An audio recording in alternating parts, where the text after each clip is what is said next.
Hello friends, എല്ലാവർക്കും super കൺമണി സീരിയലിന്റെ latest promo റിവ്യൂയിലേക്ക് സ്വാഗതം. ഇന്നൊരു കിടിലൻ പ്രമോ തന്നെയാണ് വന്നിരിക്കുന്നത്. മണിയുടെ മുന്നിൽ വീണ്ടും വീണ്ടും വരുണും മാനസിയും തോൽവികൾ ഏറ്റുവാങ്ങിക്കൊണ്ടിരിക്കുകയാണ്. വരുൺ പറഞ്ഞതുപോലെ കൺമണിക്കൊപ്പോൾ ബാധ തന്നെ കയറിയിരിക്കുകയാണ്. ഋഷിന്റെ കൂടെ കുറച്ചു ദിവസം താമസിച്ചപ്പോൾ കൺമണിക്ക് എന്തും നേരിടാനുള്ള ധൈര്യവും ശക്തിയും കിട്ടിയിരിക്കുകയാണ്. കൺമണിയുടെ ജീവിത പാഠങ്ങൾ തന്നെയാണ് കൺമണിയെ കൊണ്ട് ഇങ്ങനെയൊക്കെ ചെയ്യിക്കുന്നത്. ഹോസ്പിറ്റലിൽ കിടക്കുന്ന ബലരാമൻ സുജുവിനോടും സാഗറിനോടും പറയുന്നുണ്ട്, ഇപ്പോഴുള്ള എന്റെ അച്ഛനും അമ്മയും എന്റെ യഥാർത്ഥ അച്ഛനമ്മമാരല്ല എന്ന് പറയുമ്പോ സാഗറും സുജുവും ആകെ ഷോക്കാവുന്നുണ്ട്. ആ ഞെട്ടലോടുകൂടി തന്നെ സുജു ബലരാമനോട് ചോദിക്കുന്നുണ്ട്, അപ്പൊ പിന്നെ ആരാണ് നിന്റെ യഥാർത്ഥ അച്ഛനും അമ്മയും എന്ന്. ബലരാമൻ അപ്പോൾ സുജുവിനോടും സാഗറിനോടും പറയുന്നുണ്ട്, അതെനിക്കറിയില്ല, അവരെ കണ്ടെത്താനുള്ള ഒട്ടപ്പാച്ചിലാണ് ഞാനെന്ന് പറയുന്നുണ്ട്. ഇതിനുശേഷം പോലീസ് സ്റ്റേഷനിൽ നിന്നിറങ്ങിയ സുമിത്രയും ബാലുവും കൂടി സംസാരിക്കുന്നുണ്ട്. എല്ലാം തീരുമാനിച്ചുറപ്പിച്ചതുപോലെ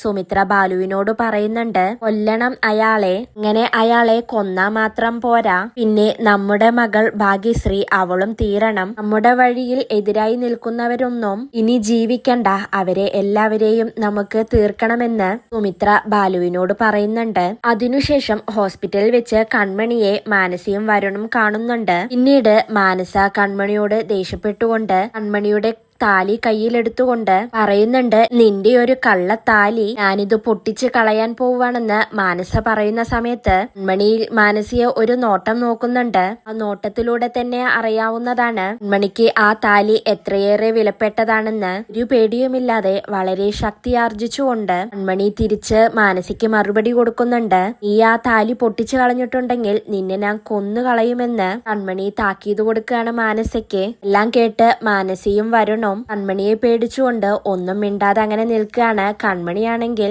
എല്ലാ പഞ്ച് ഡയലോഗൊക്കെ പറഞ്ഞ് അവരുടെ മുന്നിൽ നിന്നും പോവുകയാണ്. പിന്നീട് ഭാഗ്യശ്രീയും കൺമണിയും തമ്മിൽ കണ്ടുമുട്ടുന്നുണ്ട്. ഭാഗ്യശ്രീ എന്നിട്ട് കൺമണിയോട് ചോദിക്കുന്നുണ്ട്, കൺമണി എല്ലാ കാര്യങ്ങളും ക്രിസ് സാറിനോട് തുറന്നു പറഞ്ഞല്ലേ എന്ന് ചോദിക്കുമ്പോ കൺമണി അതേ എന്ന് പറഞ്ഞ് തലയാട്ടുകയാണ്. ഇത് ഭാഗ്യശ്രീ പറയുന്നുണ്ട്, ഇനി എല്ലാത്തിനും ഞാനുണ്ട് കൺമണിയുടെ കൂടെ. കൺമണി ഒന്നുകൊണ്ടും ടെൻഷൻ ആവണ്ട, ഇനി വരുന്ന കാര്യങ്ങളെല്ലാം നമുക്ക് ഒരുമിച്ച് ചെയ്യാമെന്ന് പറഞ്ഞ് ഭാഗ്യശ്രീ അവിടെ നിന്നും പോവുകയാണ്. ഇതോടുകൂടിയാണ് ഇന്നത്തെ പ്രമോ അവസാനിക്കുന്നത്. മാനസിക്കും വരുണിനും എന്തായാലും കൺമണിയുടെ കയ്യിൽ നിന്നും നല്ല തിരിച്ചടി കിട്ടുന്നുണ്ട്. സത്യങ്ങളെല്ലാം ഓരോരുത്തരായി അറിഞ്ഞു വരികയാണ്. നാളെ എന്തായാലും ഒരു കിടിലൻ എപ്പിസോഡുമായി വീണ്ടും കാണാം. Bye, good night.